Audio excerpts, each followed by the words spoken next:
Hey there guys, we're going to be going back to the depths of chaos bosses, and I'm going to be doing individual videos for these.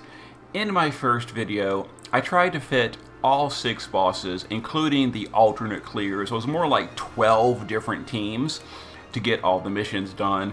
It was incredibly rushed because, gearing, building teams. Anyway, the first video, I really rushed through it. It was very sloppy, as people have pointed out. It is true, it was a sloppy video.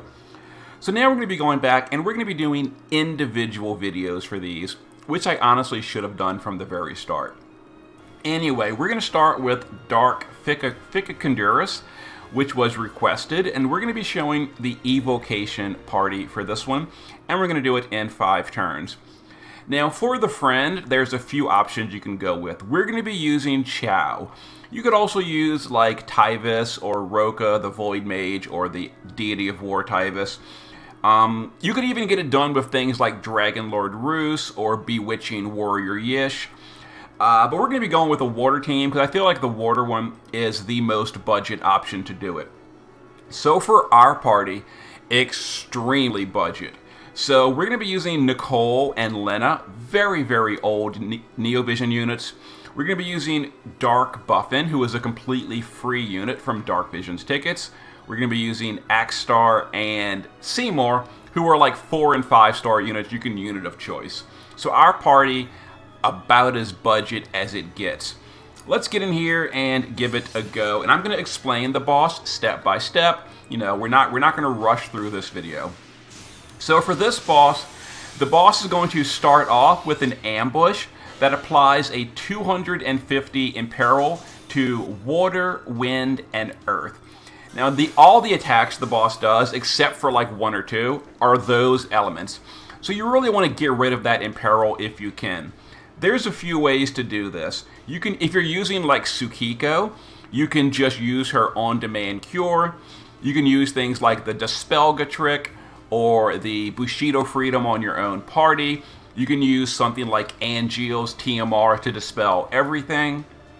Or what we're going to do, we're going to use Nicole's base form LB, which cures debuffs. Now that does need EX2 to do it on turn 1. If your Nicole is not EX2, use one of the earlier tricks like I mentioned, Dispelga trick, Bushido your own party, or Angeal's TMR. Now we need to break the boss, so you can use something like a Breaker Materia if you don't have an EX2 Lena, but we're going to use Lena's Shifted LB to do 88 breaks. If you don't have an EX2 Lena, you can again use something like a Tulian TMR, Edge TMR, Axstar the Return TMR, one of those 85 breakers. Then you can fill Lena up and then use her LB later in the fight for the bigger breaks. So Dark Dragon Buffin on this turn, if you're not using a Chow, let's say you're using a Dragon Lord Roos as your friend, he could do the Kokuryu field for 35% amplify. But because we're using a Chow friend, we'll use Chow's Leviathan field for an even better amplify. So we're going to do that on turn 1. And of course, we are using a lot of gear to get Esper Gauge filled every single turn. That's from Draconian Fina, a 5 star. You can UOC her if you don't have enough copies. Seymour is going to be our tank. He's wearing a lot of water, wind, and earth resist. He's going to cover, and that cover will also give general mitigation to the party to help us with the mana drain on turn 1. Our Axstar will do his LB on turn 1 for the modifier buff, and because Buffin didn't really do anything on turn 1, he can just guard. So this turn is going to be some elemental magic damage recovering with Seymour, and then a mana drain. As long as you did good breaks and you did good mitigation, like from Seymour, the mana drain should be relatively minor. So for this turn, we're now going to use Nicole to do the Leviathan field as well. Keep in mind, Nicole cannot cross-summon. He has to be on Leviathan himself. Also, my field is crowned. If you did not crown Nicole's field, it will replace your Chow field. And you could just do Chow's field later in the fight. Turn 3 would be fine to do Chow's field, but you want to crown Nicole's field anyway for the bigger imperil. So now Chow will just now we're gonna need to use Nicole's LB again later in the fight. So in order to make sure we really get it, we're gonna use Chow to just double, quad, triple, whatever. We're gonna just use 2 barred wardages. If you're not confident in filling Nicole's LB all the way, you can use more. You can quadcast it if you want to. It's a lot of mana, so we're not gonna do that. We're gonna just now do Shell and Protect. Seymour on this turn, on the Lakshmi Esper, is going to do Stop immunity. The boss does Stop on turn 4, so we got to be immune to it. So we're going to buff on turn 3, and we'll still be immune on turn 4. Diva Axstar will dual cast Battle Stance and Maledictive Scowl. That's getting his modifiers buffed up for later. Buffin on this turn will do Hymn of the Faith Plus. That's Yuna's STMR. It's a modifier buff for Evocation, and he is a proper Evocation damage dealer.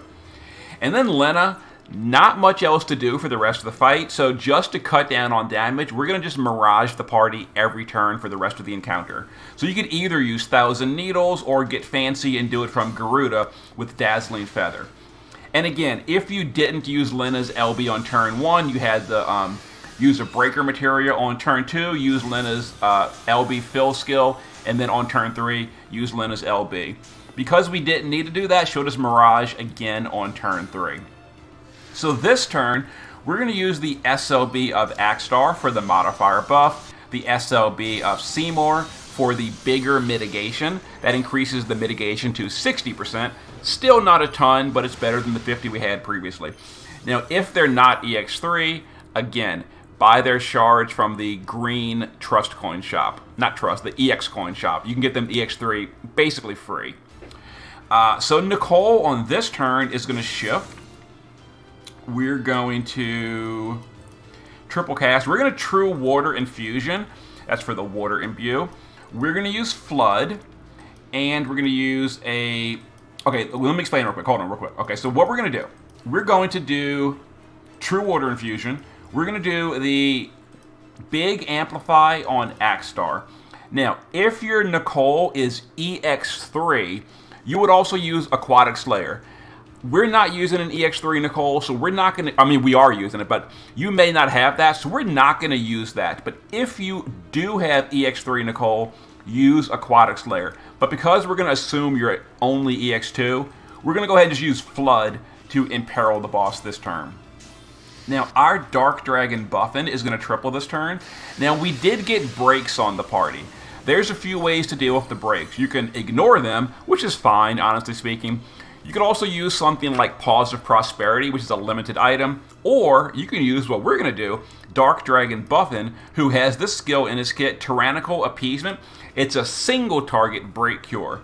So this turn, we're going to Tyrannical Appeasement our Axstar, our friend, and then for the last action, we're going to use Abyssal Current, an AoE 150 Aqua Killer.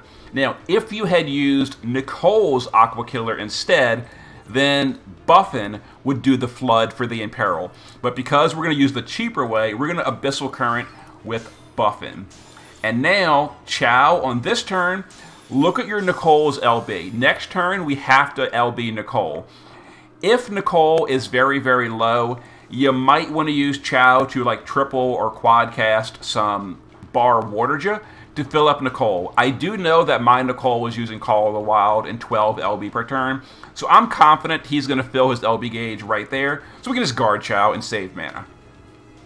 So here we go. Some more attacks on the party, a little bit of physical damage. We're miraging most of it. The rest we have mitigations, etc. Okay, so we're going to be killing on turn 5. So this turn, what we're going to do is all the setup. Nicole is now going to use his shifted LB for the 350 stat buff, the LB buff, all that kind of fun stuff. Chow is now going to quad cast, or actually all we need is triple. We're going to do Ocean's Magic, Fluffy Watchdog, and Malediction of Water. And again, if your Nicole was still not filled on LB, you could do Quadcast on Chow and have another Bar Warderja to fill him up. So this turn, Seymour doesn't really have anything to do. Just to do something, we're going to summon Lakshmi to top the party off. Otherwise, just guard, who cares. Axstar is going to double. We're going to do Face of Carnage followed by True Mirror for the final modifier buff. Dark Buffin will get ready for bursting. In this order, we're going to use Esper Resonance, an Evocation modifier buff, or a killer buff for himself only. We're going to Tyrannical Appeasement his own breaks away. And then last action, Pitch Black Roar for the focus. Now, this turn, you'll notice our Buffin is basically out of mana. If your Buffin was short on mana for casting that turn, Lena could have used either a Turbo Ether or an Elixir or a Chocolate, something to fill Buffin's mana gauge to get him enough. Because he is a free unit, he's not the greatest. He takes a lot of mana drain from the boss. But because we did have enough, Lena can just Mirage again. You know, why not? Or use Lena's LB if you still haven't done it yet. Okay, so this turn is going to be a fixed damage attack. With using Seymour's SLB earlier in the fight, the mitigation, you should always survive that attack, pretty much no problem. Now the Mighty Guard is gone, it's time to kill the boss.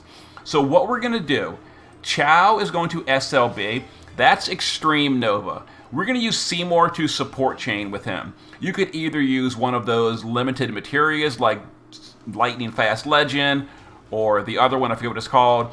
You could use a Vision card, again, those are limited, or you can use the permanent True Byoga Blade from Dwayne. Hopefully you've got at least one Dwayne by now. Axstar is going to quad Devastation Slash. Buffin is going to SLB. And then just to extend the chain nice and long for Axstar to get those quad slow-hitting attacks in, we're going to use Nicole and Lena to use the Ayaka Vision card. That's a quad cast Bolting Strike. If you don't have Ayaka's Vision card, just give them Blue Wave, which is a triple Bolting Strike, and then, delay the chain a little bit, that way you can bridge properly all of Axstar's hits. But we're going to make it nice and simple, we're going to use the Whipped Cream Garden on both of them. So what we're going to do, we're going to send Seymour and Chow first. We're going to wait just a moment for the chain to build, and then we're going to send the rest. And that should kill the boss. So here we go, and wait just a moment, then send the rest. And Axstar is coming in with those quad hits. Those big chunks coming out is Axstar landing some hits. And then Buffin came in there with like a tiny bit. He's a free unit, a little bit of damage. And then Chow came in with a big chunk as well. There you go. Now here is the party. As far as Espers go, the only critical Esper is, actually it's not even that important, but Lakshmi is on Seymour. If you don't want to use Lakshmi, you could use the Warrior's Bulwark materia, which gives stop immunity for the party, but you gotta have stop immunity. If you're using Nicole, he's gotta be on Leviathan for the field. Chow also uses Leviathan's field. If you're not using Chow, you're using something like, Roos, etc., then Buffin needs Kokurayu for his field. Other than that, kind of whatever. We also gave Garuda to Lena for the Mirage, but that you can use Thousand Needles if you want to.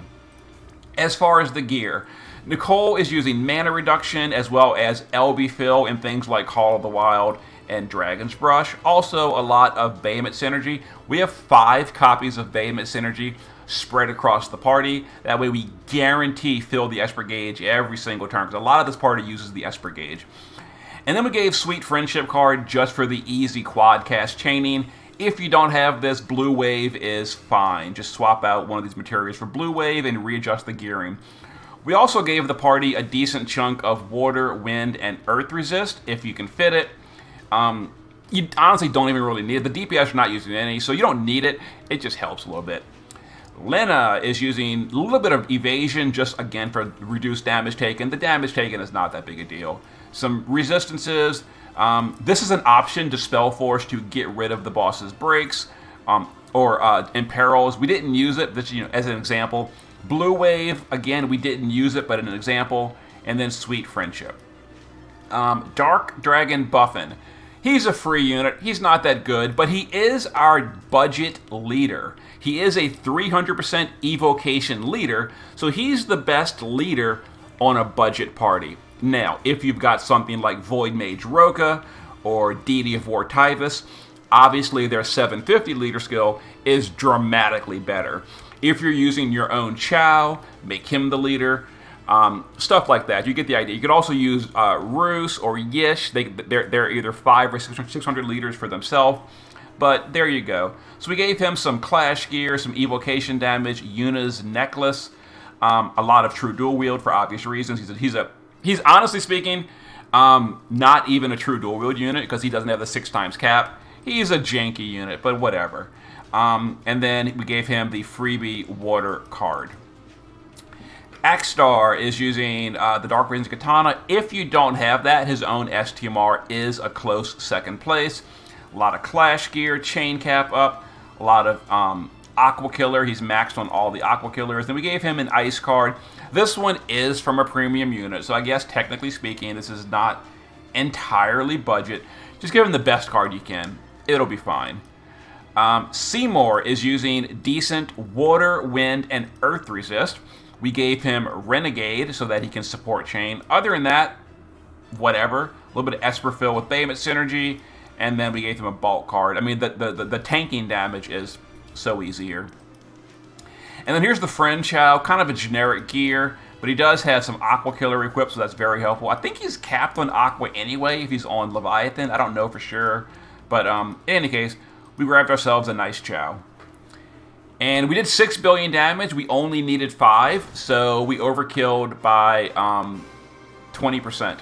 So that was more than we needed.